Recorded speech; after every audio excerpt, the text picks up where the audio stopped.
exclusivo, que também foi uma questão que, naquele momento, a legislação ela era muito sem clareza. Só vieram te estabelecer pontualmente como deve ser essa contratação na mudança, na Lei 14.133, que mudou a Lei de Licitações e que resolveu tirar todas as penumbras que existiam, que pautavam e que pairavam essas questões que se imputava a gestores públicos irregularidade, que não necessariamente era uma irregularidade, era a ausência do que a lei especificava, o que seria um empresário exclusivo. E qual tempo seria essa exclusividade? Desde o momento que alguém desse uma procuração de exclusividade para uma pessoa, independeria do tempo. E essa foi a questão pontual que o Ministério Público tinha lançado. E hoje, com a legislação, se estabeleceu qual seria o prazo, o prazo coerente para que alguém tivesse o contrato de inexigibilidade de licitação de um artista. Então, todos esses pontos, a própria legislação de contratação pública, o novo ordenamento, e a mudança na legislação da improbidade, através da Lei 14.230, ela, no nosso entendimento, afasta a atipicidade da conduta imputada ao nosso cliente com um ato improbo, né? Então, não tem o dolo específico e não tem a tipicidade, até porque ele não poderia cometer um ato de improbidade quando aquele ato de contratação não lhe cabia. Ele era, inclusive, Excelência, esse ponto foi um ponto que essas ações que foram trazidas para o Poder Judiciário pelo Ministério Público, elas culminaram também em ações penais sobre os mesmos atos. E nas ações penais sobre os mesmos atos, houve exatamente o entendimento do juízo da atipicidade da conduta desses gestores. Então, naquele momento, foi um momento de... foram 12 ações por contratações distintas no município em vários anos e que imputaram essa responsabilização à comissão de licitação. No caso, o senhor Fernando era o presidente da comissão de licitação, ignorando o fato dele não praticar ato administrativo da contratação. Não quer sequer uma assinatura do senhor Fernando no procedimento de contratação. O que houve a comissão de licitação funcionou como um cartório para fazer a publicação e a autuação do processo, mas não havia ato decisório, porque a lei não traz essa competência de ato decisório de comissão de licitação para a prática de contratação de inexigibilidade de licitação ou dispensa de licitação. Então, dessa forma, nós entendemos que há uma atipicidade da conduta imputada pelo Ministério Público ao senhor Fernando e também que não há a caracterização do dano e sequer que houve a existência de dolo específico caracterizado na atitude, na conduta do senhor Fernando Luiz de Souza. Dessa forma, eu resumo aqui as minhas ponderações que eu queria trazer nesse momento de julgamento ao conhecimento de Vossa Excelência e peço que seja dado provimento ao nosso recurso de apelação no sentido de tirar a imputação da sentença que foi prolatada em desfavor dos nossos clientes, o senhor Fernando Luiz de Souza. Essas são as minhas palavras, agradeço pela atenção de Vossa Excelência. A Corte agradece os subsídios prestados a partir da tribuna pelo doutor Osri. Meu voto é mais ou menos na linha do que a defesa defendeu. Eu rejeito as preliminares, meu voto está escrito e foi disponibilizado para os meus pares, nossos pares da Terceira Câmara de Direito Público. Eu rejeito as preliminares de cerceamento de defesa e legitimidade passiva. E, no mérito, a questão principal é a análise da legalidade da contratação da empresa Show Produções e Promoções Artísticas Limitadas para a realização das festividades carnavalescas de 2007, utilizando-se da inexigibilidade de licitação prevista no artigo 23, inciso 3º da Lei 8666/93.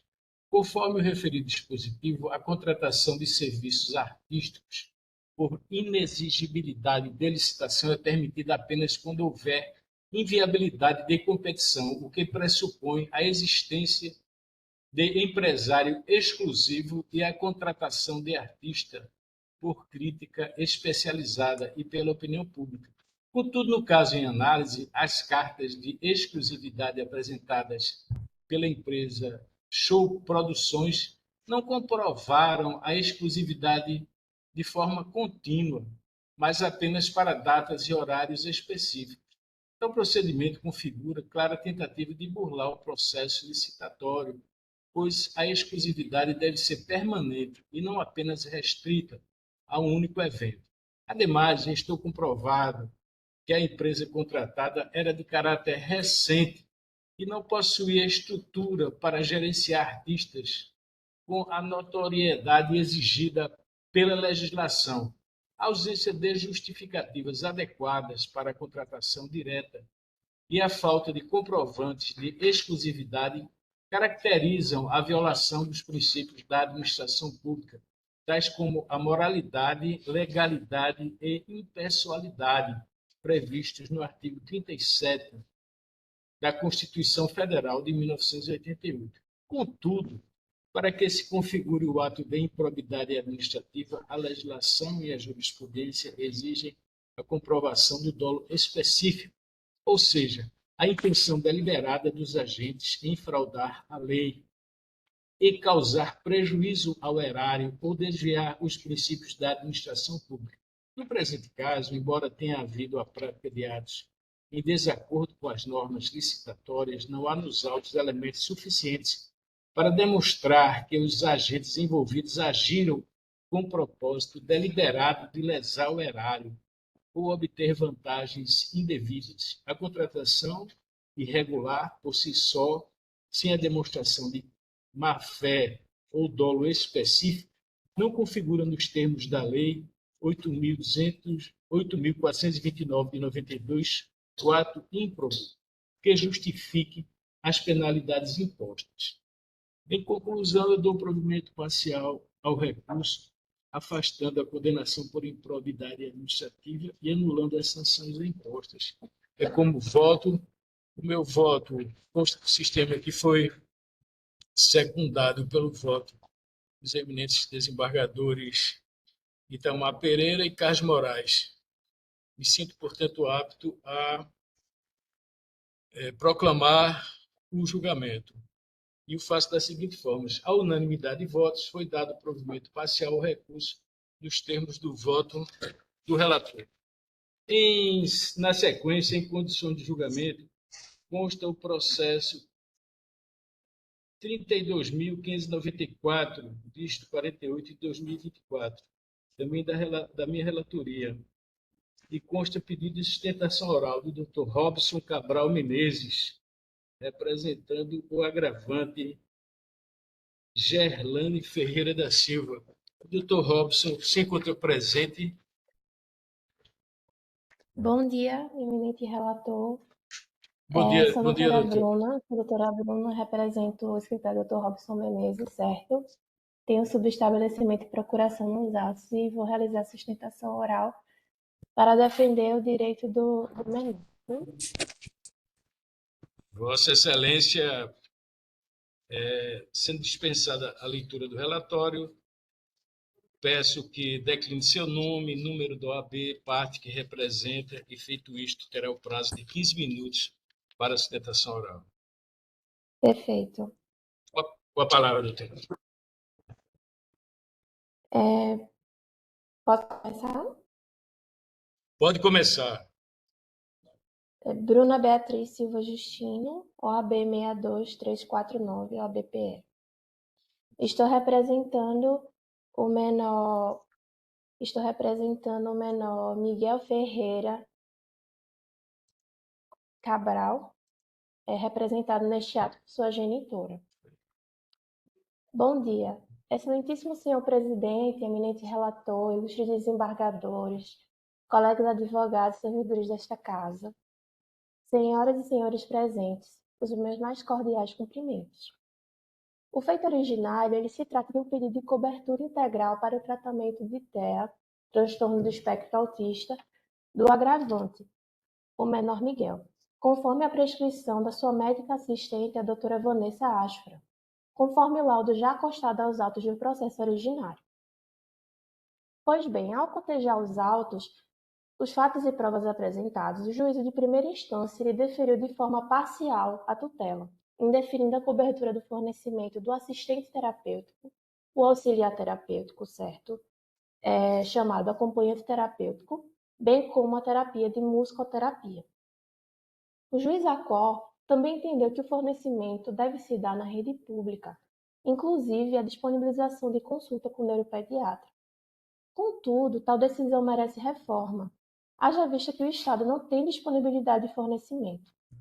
Neste toar, interpomos o agravo do instrumento no dia 1º de julho, no sentido de rebater e comprovar que a importância do tratamento ser urgentemente iniciado por profissionais devidamente aptos nas especializações especificadas no laudo médico para atender esse tipo de paciente e com a integridade das terapias prescritas em laudo médico, inclusive da musicoterapia e do assistente terapêutico, que não foi apreciado pelo juiz de primeiro grau, que foi indeferido pelo juiz de primeiro grau. Frise-se, excelências, que o Estado de Pernambuco declarou possuir rede referenciada. Abre aspas.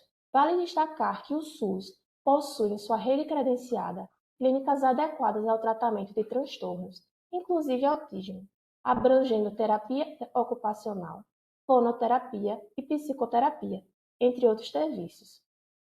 Contudo, excelências, eu quero frisar que o agravante ele peticionou nos autos, comprovando a ineficácia da rede pública, bem como a ausência do fornecimento dessa terapia necessária, pois sabemos que uma criança que necessita dessas terapias multidisciplinares, ele precisa que essas terapias sejam seguidas de forma estrita ao laudo médico, certo? Então, não podemos achar factível, achar viável que a rede pública não possa dispor de forma integral a disponibilizar as terapias da criança. E já fora comprovada essa ineficácia nos atos do agravo, certo? E também no processo originário. E fora comprovado que não possui as condições técnicas de realizar esse tratamento prescrito. Esse fato é intransponível, que o Estado não possui essa rede apta para realizar o tratamento prescrito e nem possui um médico especializado para acompanhar o quadro clínico do recorrente. É importante destacar, excelências, que para acompanhar o agravante é necessário que o profissional seja neuropediatra ou psiquiatra infantil especializado em transtorno do neurodesenvolvimento e autismo. Contudo, é ser dito que esse profissional é inacessível na rede pública do Estado de Pernambuco. E tal fato se comprova pelas filas de mais de 18 meses de espera. Ademais, tem que se observar que esse profissional não existe no SUS. Tal fato se comprova pela razão que a família do agravante teve que realizar cotinha com vizinhos, familiares, amigos e conhecidos para conseguir pagar essa consulta de um médico especialista de forma particular. Esse valor que tiveram que realizar a cotinha deve ser mantido de obrigatoriedade do Estado em arcar, haja vista que não possui esse profissional em sua rede. É imprescindível salientar, além disso, que no ano corrente foi realizado um levantamento pelo Tribunal de Contas do Estado de Pernambuco, no qual o resultado demonstrou que os municípios pernambucanos ainda estão em fase embrionária na criação de políticas públicas para o estabelecimento de atendimento e acolhimento de pacientes portadores de transtorno do espectro autista. Dessa forma, as terapias definidas na decisão do juiz da cota têm metade da carga horária que consta no laudo médico da assistente. E esse fato eu gostaria que fosse frisado. Como já falei anteriormente, para que o tratamento dessa criança ele seja devidamente cumprido, é mais do que necessário que o laudo ele seja vinculado de forma integral ao seu tratamento.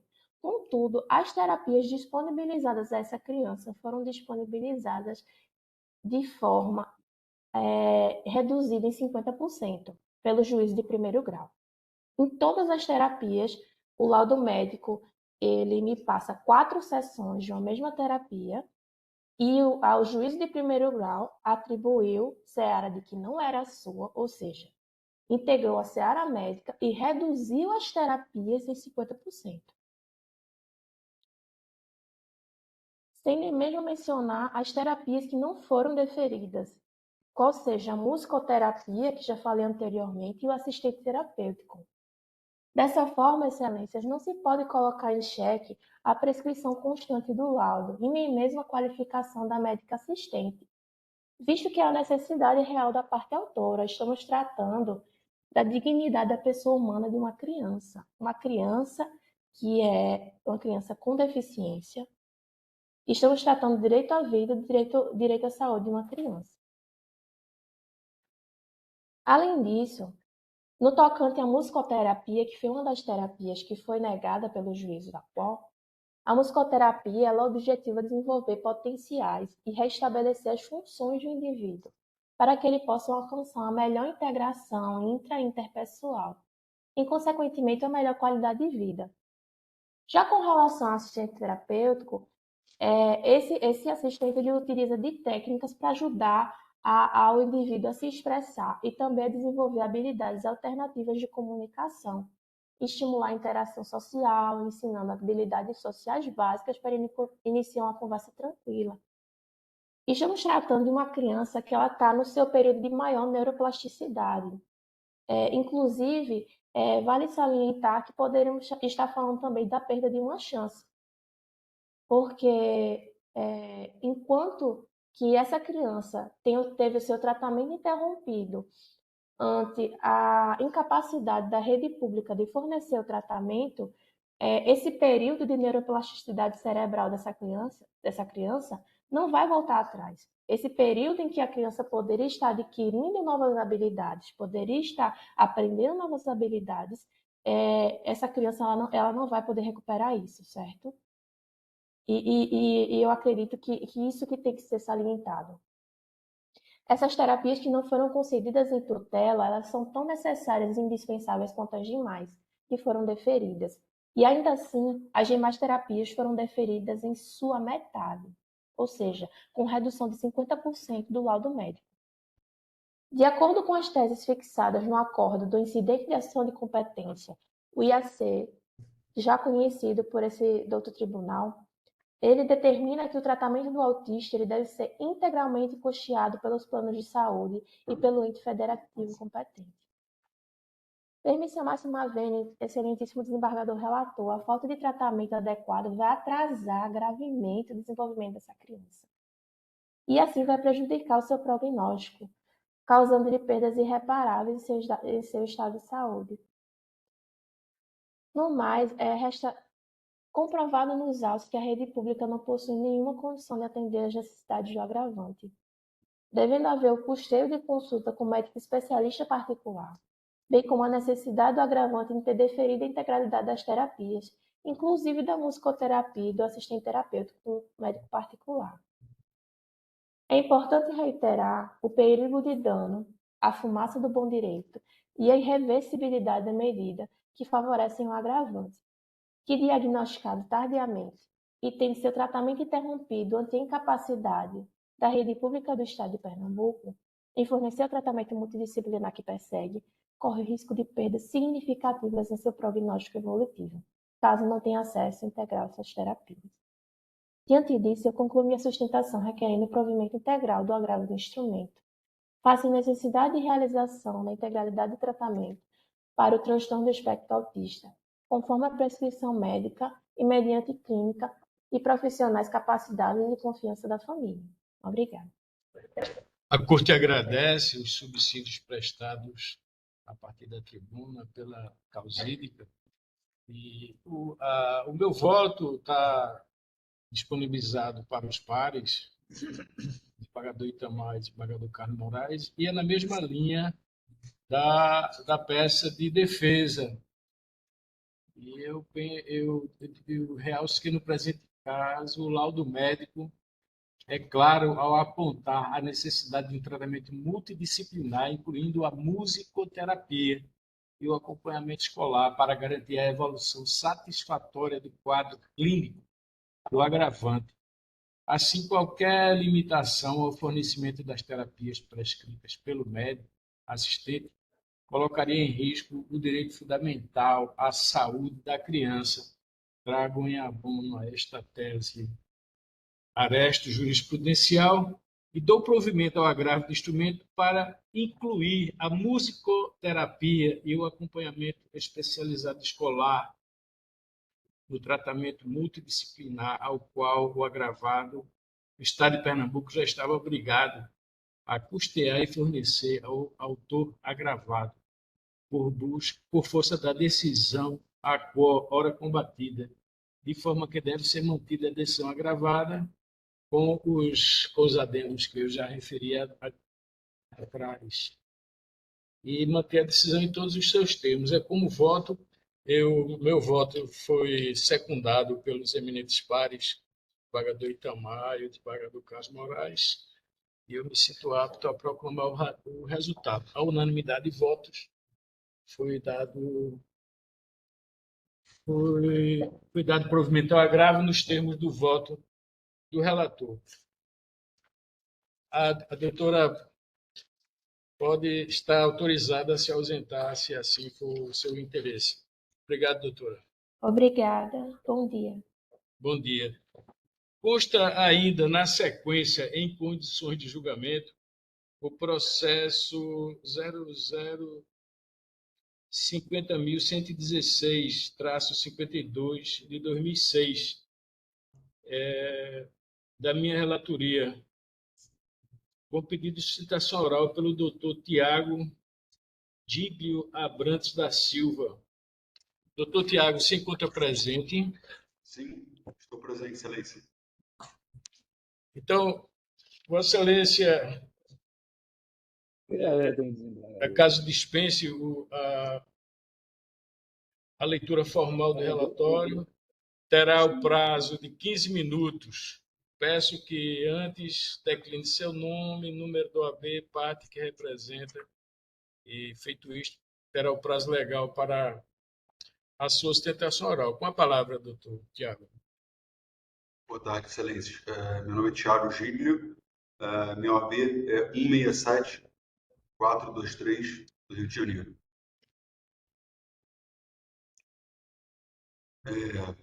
Vou, então, iniciar a sustentação oral. Perfeito? Pois não. Obrigado. Tem a palavra, doutor. O senhor pode aumentar um pouco o volume? Posso.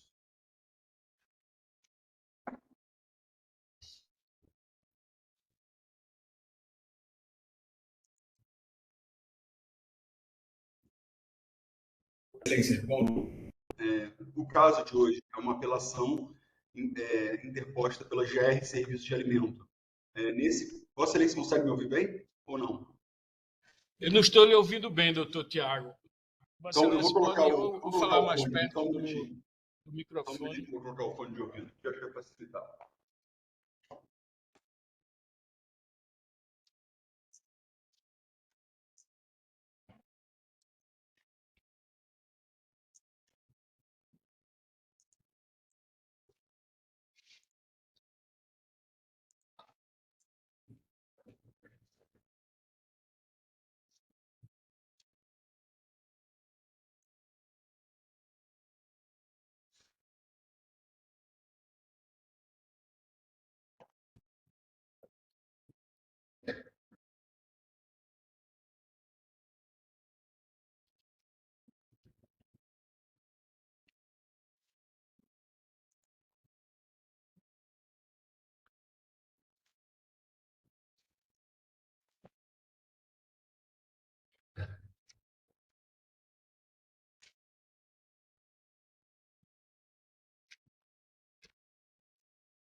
Pronto, Excelência, consegue me ouvir melhor agora? Agora está ótimo. Pode falar, doutor.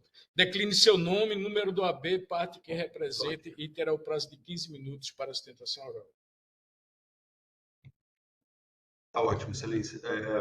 Tiago Giglio, OAB RJ 167423, e represento o GR Serviços de Alimento, que é apelante. Com a palavra, doutor Tiago.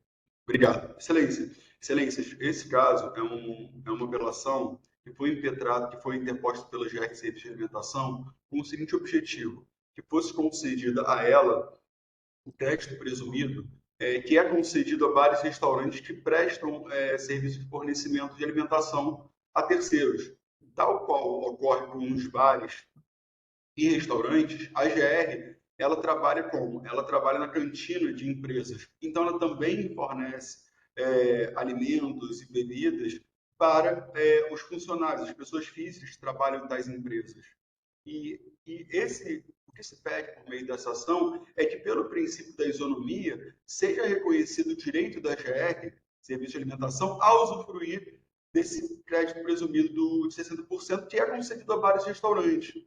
O fato de não haver uma estrutura física fixa, né, no caso da GR, não desnatura o próprio objeto do crédito presumido, que é o fornecimento de alimentação e bebida, o que é exatamente feito pela GR, só que dentro dos refeitórios das empresas. Então, assim, por uma questão de isonomia, o que se pede é que também seja a ela concedido esse crédito presumido de 60% do ICMS. E em relação, apenas para que nós pudéssemos ver, se nós tivéssemos a tratar de bares e restaurantes que trabalham em food trucks ou de maneira itinerante, a eles também seria concedido esse crédito presumido de 60%, mesmo eles não tendo a mesma estrutura fixa que a autoridade impetrada diz que seria um fator de discriminação para a não concessão desse benefício a elas.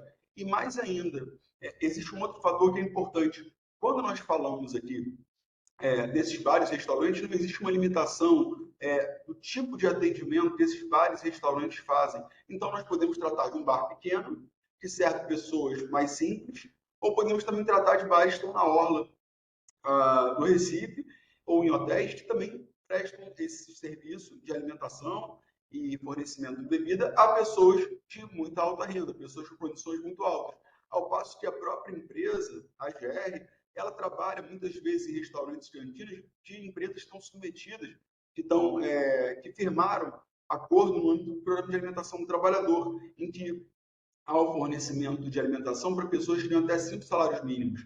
Então, são pessoas que têm uma condição mais sensível do que pessoas que frequentam bares e restaurantes, por exemplo, de um poder aquisitivo mais alto.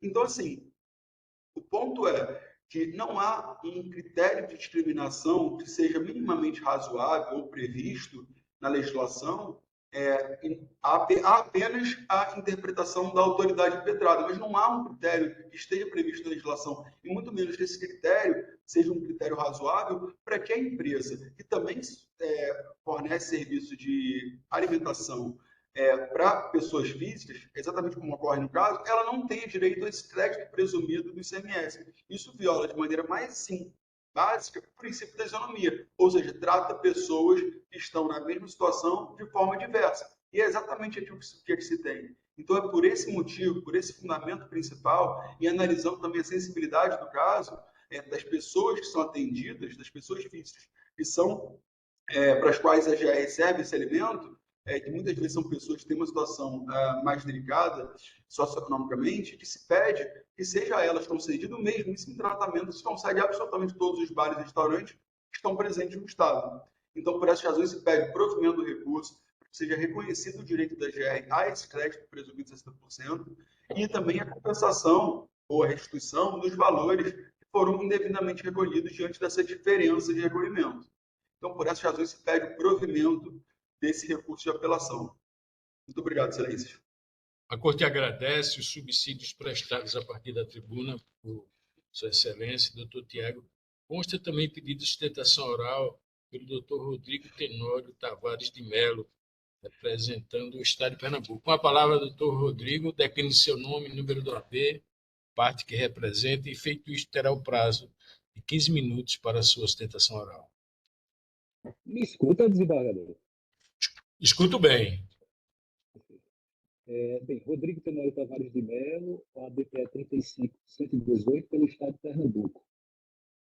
Excelentíssimo senhor desembargador-presidente, excelentíssimos senhores desembargadores, componentes da terceira Câmara de Direito Público, excelentíssimo senhor representante do Ministério Público, nobres colegas advogados, serventuário. Como bem disse o nobre Causídico, representante da GR, a quem cumprimento, A discussão básica desse mandado de segurança é que a GR, empresa que está no segmento de fornecimento de refeições coletivas, impetrou o mandado de segurança, ela tem um crédito presumido concedido pelo Estado de Pernambuco, que é em torno, que varia entre 40% e 50% nos últimos anos, e ela pretende, sob o pretexto de uma suposta isonomia com outro segmento, que é o segmento de venda direta ao consumidor final, feita por restaurantes e bares, não de refeições coletivas fornecidas a empresas. Então, ela tenta fazer essa equiparação com base no princípio da isonomia para aumentar o crédito presumido, ou seja, ter o crédito presumido de 60%, que é o crédito desse outro segmento.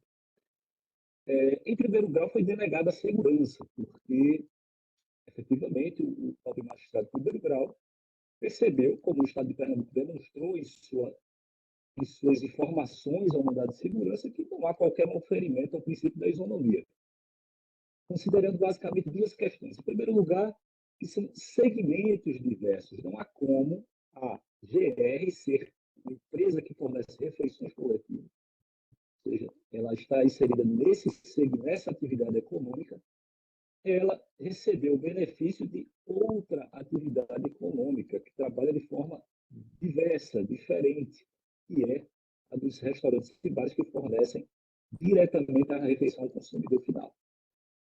Por quê? Primeiro, que são segmentos diversos, e segundo, que outras empresas que fornecem refeições coletivas recebem o crédito presumido de 40%, e não de 60%.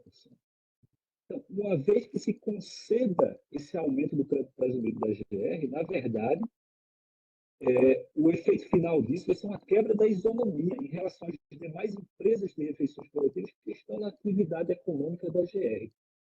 Então, isso não existe nenhum tipo de quebra de isonomia da forma como dita pela GR. Pelo contrário, concedida a segurança que haveria essa quebra de isonomia. Uma outra razão para não ser concedida essa segurança é que o crédito presumido concedido pelo Estado de Pernambuco ou por qualquer outro ente político dentro de sua competência tributária deve ser interpretado de forma restritiva. Se o Estado de Pernambuco fornece crédito presumido para uma determinada atividade de segmento e um outro percentual para outra atividade, então é possível que, a partir de entendimento baseado no suposto princípio da isonomia, se conceda esse crédito presumido de outro segmento, porque a interpretação, como bem consta do CTN, a interpretação desse tipo de concessão, desse tipo de benefício deve ser restritiva.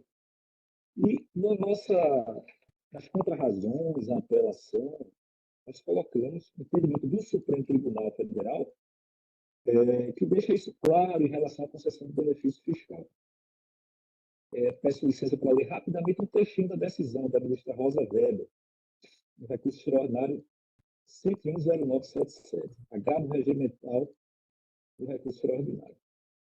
Concessão de benefício fiscal sob o fundamento da isonomia, possibilidade do Poder Judiciário atuar como legislador positivo. Na esteira da jurisprudência firmada no Supremo Tribunal Federal, não cabe ao Poder Judiciário, sob pretexto de atenção ao princípio da isonomia, atuar como legislador positivo concedendo benefícios tributários não previstos em lei. E essa decisão torna exatamente com base a ideia de que é preciso interpretar de forma restritiva esses benefícios. E não é com base no princípio, no suposto princípio da isonomia, que ele será estendido para outros segmentos. Então, com base nesses argumentos, o Estado de Pernambuco requer que seja desprovida a apelação, mantendo-se a sentença que denegou a segurança. Muito obrigado. A Corte agradece os subsídios prestados pelo eminente Procurador do Estado. E o meu voto é assentado na mesma linha da tese do apelado. E eu ratifico a argumentação que desenvolvi em sede do agravo interno, e esta relatoria entende pela impossibilidade da definição da apelante como bar ou restaurante. Ao revés, sua atividade se resume ao fornecimento de refeições e outras empresas de ramos diversos. Naquele agravo interno, eu assentei este entendimento que ora ratifico. Abro aspas. Aplicar a isonomia consiste em tratar de modo igual aos que se encontram na mesma situação. No caso vertente, nos deparamos com situações diversas, ou seja, a recorrente não se define como restaurante. Disto decorre não ser dado ao julgador, a pretexto de aplicar a isonomia, modificar a exegese da legislação tributária e atribuir uma condição diversa da que ostenta a recorrente. Uma coisa é restaurante, outra é fornecedor de marmitinha. A equiparação de benefício fiscal pretendida pela empresa agravada com atividades de empresas atuantes em ramos diversos deve ser rechaçada pelo Estado juiz, fecho aspas, e na mesma linha que foi definido pelo juiz prolator da sentença que, a nosso ver, com a devida vênia da tese da defesa, andou bem. Não há que se falar em violação à isonomia, quando a distinção é feita pelo próprio legislador. E, ante o exposto, eu nego o provimento ao apelo interposto, devendo ser mantida a sentença em todos os seus termos. É como voto, o meu voto consta do sistema foi secundado pelos eminentes pares, desembargador Itamar Pereira e desembargador Carlos Moraes. Me sinto apto a proferir o resultado da seguinte forma: a unanimidade de votos foi negado o provimento ao recurso nos termos do voto do relator.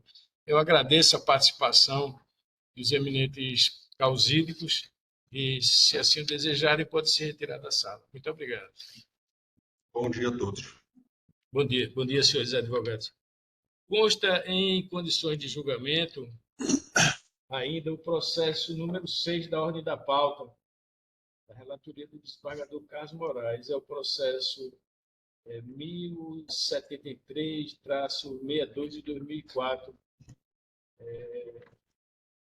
Consta pedido de sustentação oral pela doutora Ana Carolina Lessa. A doutora Ana Carolina está presente? Doutora Ana Carolina se encontra presente? Senhor presidente, bom dia a todos. Estou presente, sim. Pois não. Doutora Ana Carolina, Vossa Excelência, acaso dispense a leitura formal do relatório, está autorizada a declinar seu nome, número da OAB, parte que representa, e feito isto, terá o prazo de 15 minutos para fazer a sustentação oral. Com a palavra, doutora Ana. Senhores desembargadores, representantes do Ministério Público, colegas advogados, serventuários, bom dia. Eu me chamo Ana Carolina Borba Lessa Barbosa, OAB-PE 18813, represento os interesses da Via Telecom, limitada nos autos do recurso de apelação, onde ela figura como apelante.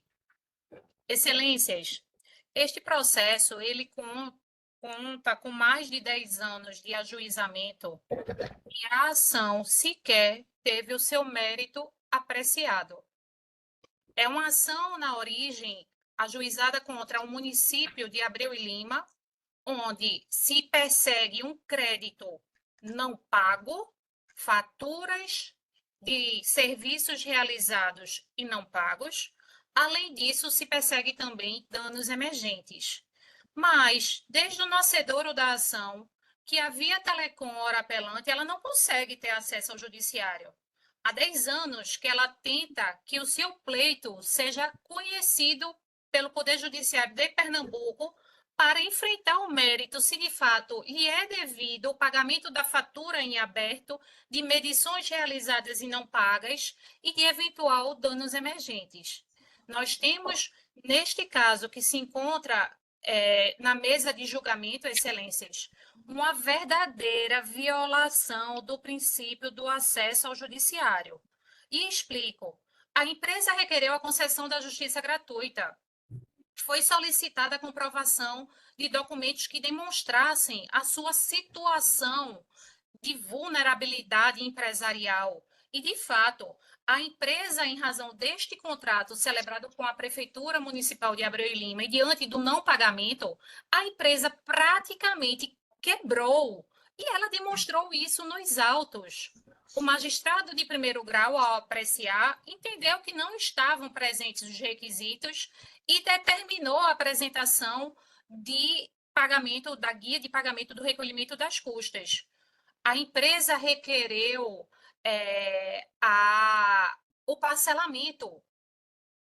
É sabido, o Tribunal de Justiça de Pernambuco, em diversas outras situações, tem permitido o parcelamento das custas para empresas que não possuem condições de arcar na integralidade com as custas processuais que são devidas e que, quando não preenchidos os requisitos para a concessão da justiça gratuita, que tem que ser recolhida. Nós não estamos aqui, excelências, defendendo a concessão irrestrita da justiça gratuita à pessoa jurídica, que sabemos que precisa, de fato, a comprovação. É diferente da situação da concessão da justiça gratuita à pessoa física, cuja presunção é prevista em lei.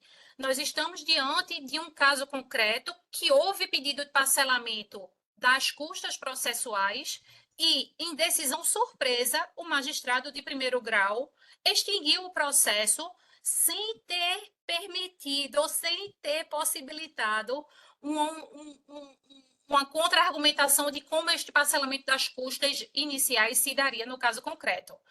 A questão da não concessão da justiça gratuita já foi enfrentada por este Tribunal de Justiça num agravo de instrumento, não é? Que foi dado parcial, foi por decisão não unânime, foi dado o improvimento, mas agora, em sede de apelação, diante da decisão surpresa de ter extinto o processo, sem ter havido a apreciação do pedido de parcelamento do pagamento das custas iniciais, a empresa ela se insurge contra esta decisão, pedindo a esta colenda terceira Câmara de Direito Público que lhe seja permitido o acesso ao judiciário através do parcelamento das custas iniciais, para que, de fato, o seu direito seja enfrentado. A empresa está há 10 anos, excelências, aguardando o enfrentamento do seu direito, a apreciação do seu direito, se de fato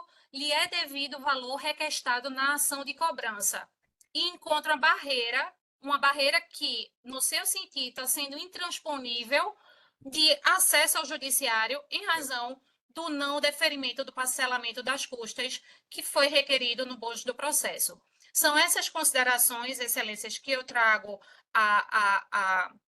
ao destaque neste julgamento e agradeço a atenção de todos vocês e peço pelo provimento do recurso para que o parcelamento das custas seja deferido e o processo ele tenha o seu curso restabelecido. Na verdade, ele tem o seu curso iniciado após 10 longos anos aguardando o desfecho deste entrave no que pertine às custas judiciais iniciais. São essas as considerações, excelências, e eu agradeço pela atenção de todos vocês. A Corte agradece os subsídios que Vossa Excelência prestou a partir da tribuna. De imediato passo a palavra ao desembargador Carlos Moraes, relator do processo. Pois não, presidente. Senhor desembargador Itamar, é a advogada que fez a sustentação oral. No caso, ela pede a parte justiça gratuita. E o juiz, na origem, ele cancelou a distribuição por ausência do pagamento das custas processuais. Então, a controvérsia resume-se a isso, em saber se deve ser mantida a sentença que determinou o cancelamento da distribuição por ausência do pagamento das custas, ou se a decisão do juiz merece reforma, em face da alegação da empresa de fazer jus ao benefício da justiça gratuita. O juiz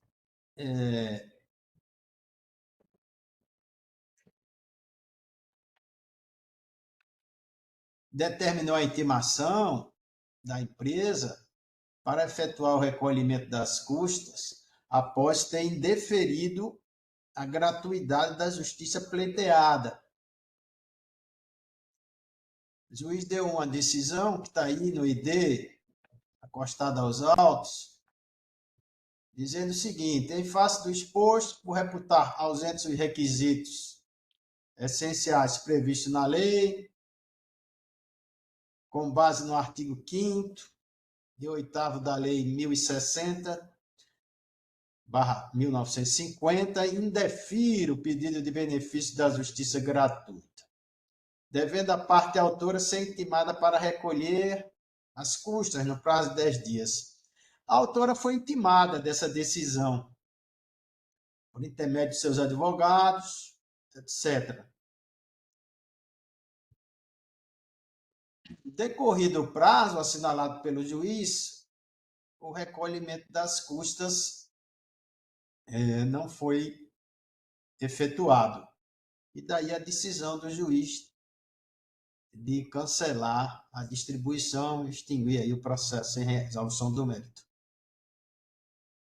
No que se refere à concessão do benefício da gratuidade da justiça para as pessoas físicas, como se sabe, há uma presunção de veracidade, de hipossuficiência. Isso para as pessoas físicas, né? Esse já é um entendimento consolidado aí na jurisprudência.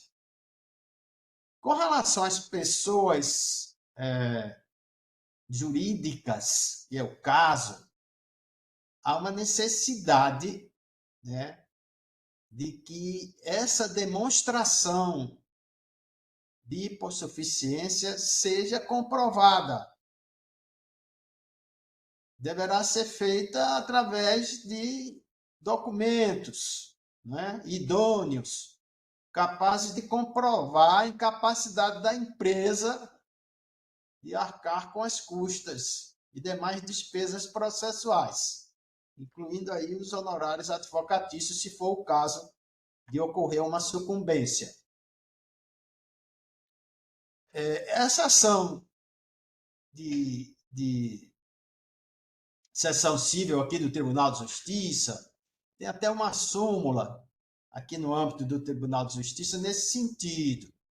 É possível a concessão do benefício da justiça gratuita à pessoa jurídica, desde que comprovada a sua impossibilidade momentânea de arcar com as despesas. Dentre esses documentos necessários à comprovação, em regra, né, podem ser apresentados declarações de imposto de renda da pessoa jurídica, balanços patrimoniais, balancetes, que são suficientes para tal objetivo. Até mesmo as empresas em regime de liquidação extrajudicial ou recuperação judicial ou sem finalidade lucrativa necessitam comprovar a sua hipossuficiência. Esse é o entendimento aí do STJ, que a gente observa em seus precedentes, que a concessão do benefício da gratuidade da justiça à pessoa jurídica, ainda que em regime de recuperação judicial ou sem fins lucrativos, somente é possível quando comprovada a precariedade de sua situação financeira e não existindo em seu favor presunção de hipossuficiência de recursos. Então, há que se demonstrar isso, diferentemente da pessoa física. No caso aqui em apreço, pelo que se verifica, a documentação acostada pela parte apelante, a empresa,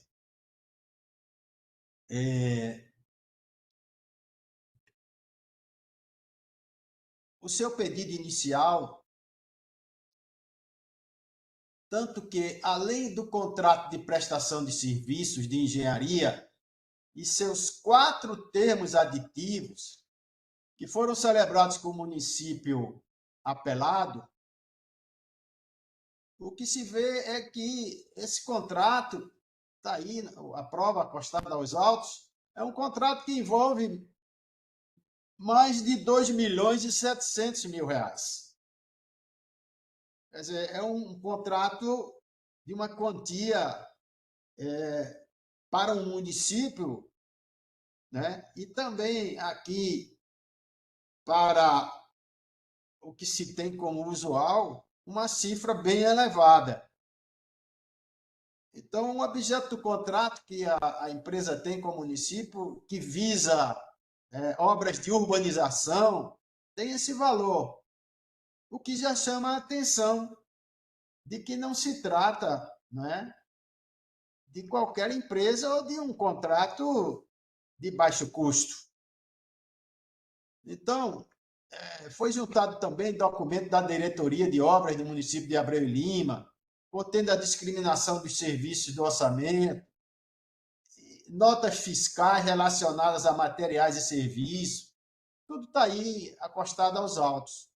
Contudo, em relação ao pleito de justiça gratuita, não há uma comprovação suficiente para demonstrar essa hipossuficiência financeira, já que os documentos juntados pela autora, tais como certidão de distribuição dos feitos em Paulista, datada de 2013, 28 de outubro de 2013, há muitos anos atrás, acompanhada das respectivas movimentações processuais, informando a existência de 43 processos ajuizados em desfavor da hora apelante, e a documentação constante também em outros documentos, por si só, não comprovam que a recorrente não possui condições de arcar com as custas e demais despesas processuais.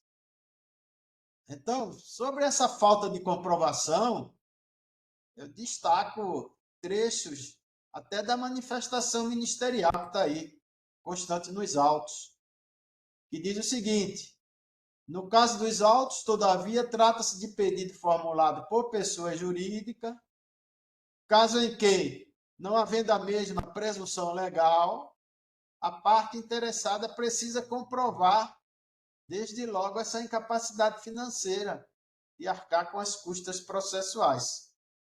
E diz aqui mais: analisando os documentos acostados ao processo, observa-se que a empresa, embora alegue a insuficiência de recursos, não acostou ao processo documento capaz de embasar suas alegações.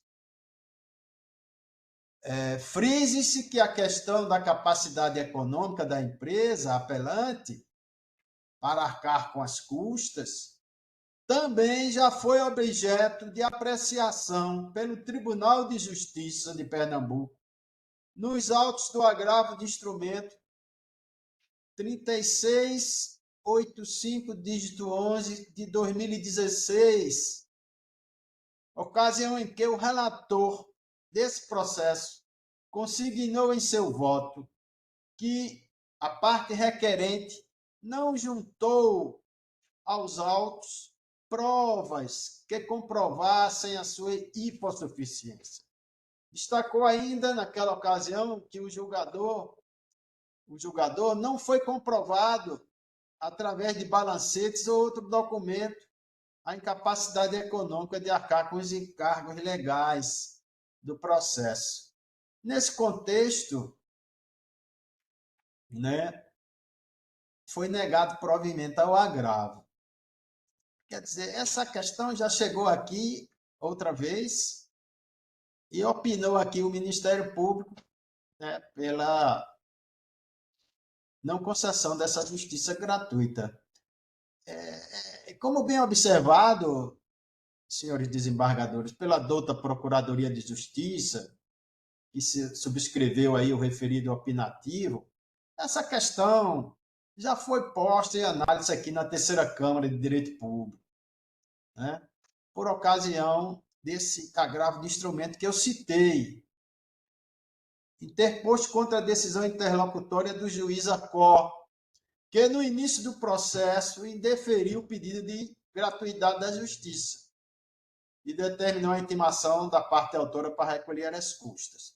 Na ocasião, esse agravo, relatado pelo então desembargador Alfredo Jambo, que se aposentou, o qual eu sucedi, tem aqui, eu colaciono aqui a ementa do julgado a respeito do que eu acabo de falar. De maneira que, com essas considerações, não é? O meu voto é no sentido de negar provimento ao recurso de apelação. E, considerando a ausência de condenação no ano sucumbencial na sentença apelada, eu deixo de aplicar a regra contida no artigo 85, parágrafo 11 do CPC. É como eu voto, senhor presidente. Obrigado, desembargador Carlos Moraes. Eu consto aqui do sistema que o desembargador Itamar Pereira e eu próprio secundamos o mesmo entendimento do desembargador Carlos Moraes. Portanto, eu me sinto apto a proclamar o resultado. A unanimidade de votos foi negado o provimento ao recurso. Eu agradeço a participação da eminente Senhor causídica presidente, e Vossa Excelência. eu tenho um esclarecimento de fato a fazer. Eu levantei a mão antes da proclamação do voto e Vossa Excelência, se for esclarecimento de fato, Vossa Excelência tem a palavra.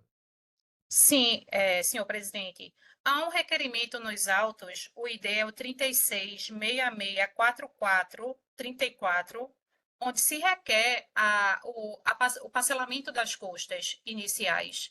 E, pela leitura do voto do doutor relator, me parece que essa questão não foi enfrentada. Então, esse é um ponto a ser esclarecido. E o outro ponto é que, apesar do contrato ser na envergadura de 2.800.000, no caso concreto, se está cobrando duas medições, que no valor atualizado em 2014 era de R$ 500.000. Então, não se tem essa questão aí dessa quantitativo de R$ 2.000.000, no caso concreto, se perseguindo. Mas a preocupação maior é que esse pedido de parcelamento que consta dos autos, uma situação fática, de fato, ela não foi observada, salvo o melhor juízo. Eram esses os esclarecimentos, senhor presidente, senhor relator e doutora Câmara. Obrigado, doutor. Desembargador Carlos Moraes. Eu estou analisando aqui, presidente. Um momentinho.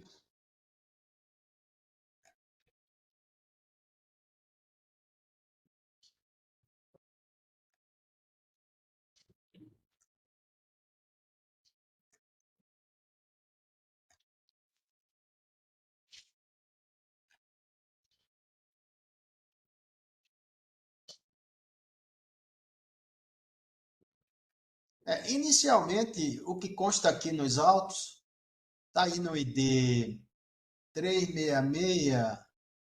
366-64-421, a decisão do juiz, no qual ele indefere o pedido do benefício da justiça gratuita, ou seja, não há pedido na origem de parcelamento do pagamento das custas. Esse é o primeiro ponto a ser destacado aqui. O juiz não enfrentou essa matéria. Essa matéria é inovação, porque o juiz sobre parcelamento de pagamento de custas, não consta isso aqui na decisão do juiz. Então, a princípio, penso que seria uma supressão de instância analisar isso aqui. Mas eu vou analisar aqui a apelação aqui, o que é que diz.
que esse processo ele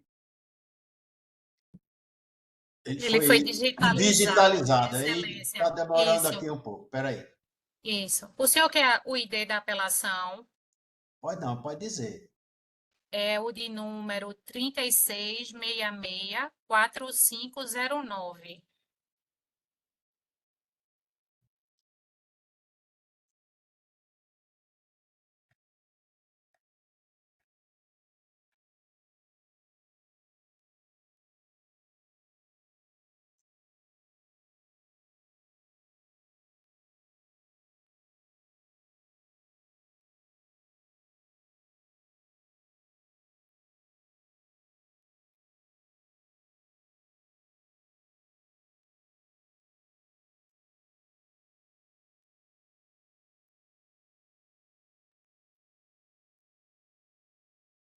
Qual é 36? 36664509.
Trinta e seis, 35? Não há esse ID aqui. É 36664509. Eu vou copiar aqui e vou passar no chat. 4509. Isso. Eu estou vendo aqui só a apelação. Na apelação, há um pedido realmente de pagamento das custas processuais de forma parcelada e a gratuidade quanto às custas recursais. Acontece que essa matéria precisa ser verificada, como o desembargador Carlos disse, se foi já enfrentada no primeiro grau de jurisdição. Realmente Ou não não. foi. Se ela não foi nem questionada, seria uma supressão de instância, me parece. É isso Mas que eu só queria poderia analisar. Tem esse detalhe aí, e esse pedido, na verdade, é uma inovação processual inovação feita na recursal, né? apelação.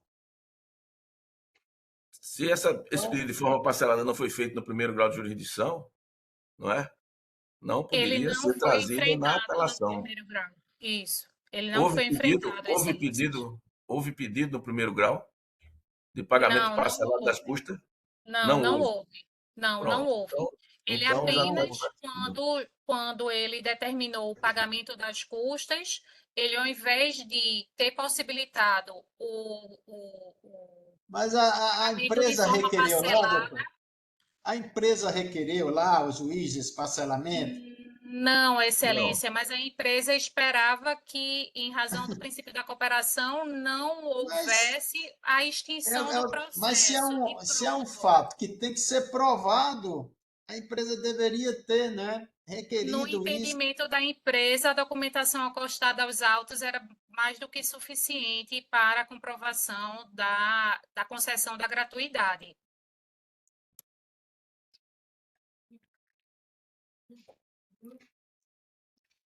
Sim, mas não foi o mesmo entendimento a que chegou o juiz e também não é o entendimento a que esta Câmara chegou nesse A julgamento. matéria impugnada, decidida, no caso, não envolve essa questão aí.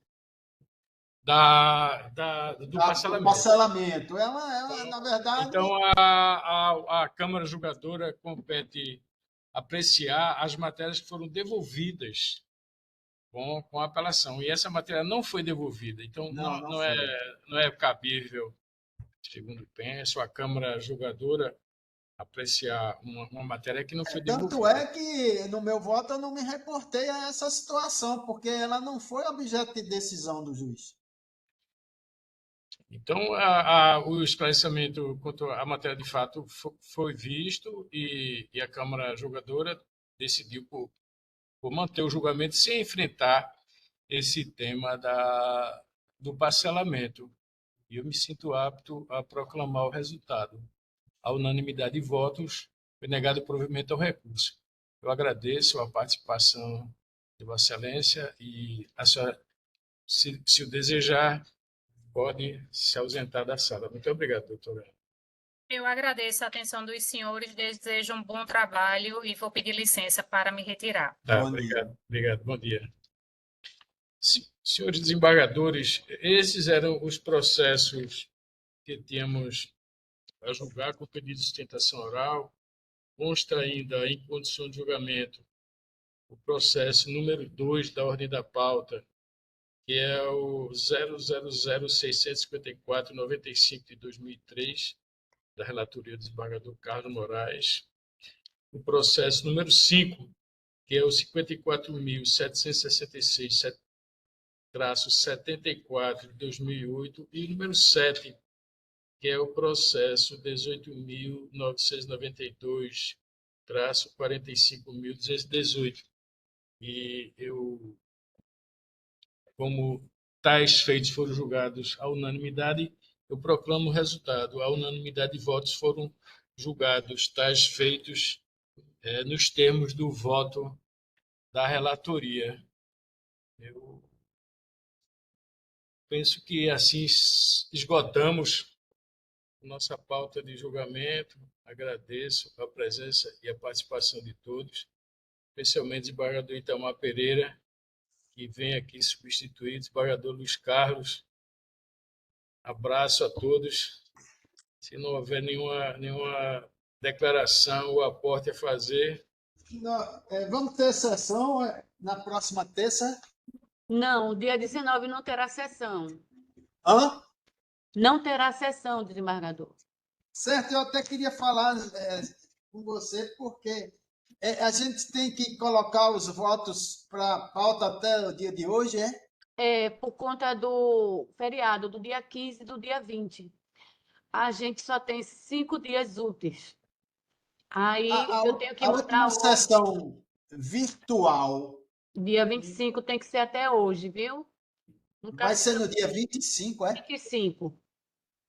E sessão presencial dia 26. Dia 26. Então, a próxima é no dia 26. Isso, vai ser presencial. Teleconferência ou presencial, ou é presencial mesmo, físico? É a última do mês. Será presencial. Físico? Presencial. Os processos que são por câmara expandida, né? Vai ter muito processo câmara expandida, né? A última do mês. Aí será dia presencial. 26, né? 26. Aí a do dia 26, eu tenho até amanhã, às 3 horas, para mandar a pauta do dia 26. Sim. E a virtual, que é dia 25, eu tenho até hoje. Dia 20, vai começar dia 25 e vai encerrar dia 29. 29. Isso. Tá bom. Em Senhor presidente, dezembro nós só vamos ter 20 dias, né? Isso. 19 dias praticamente, parece. E aí Isso. vai ter que também, acho que só vai ser de umas 2 sessões, né? Isso. Talvez. É. Tá bom. Uhum. Pronto, desembargador Carlos Moraes. Gostei das perguntas, porque a gente esclareceu.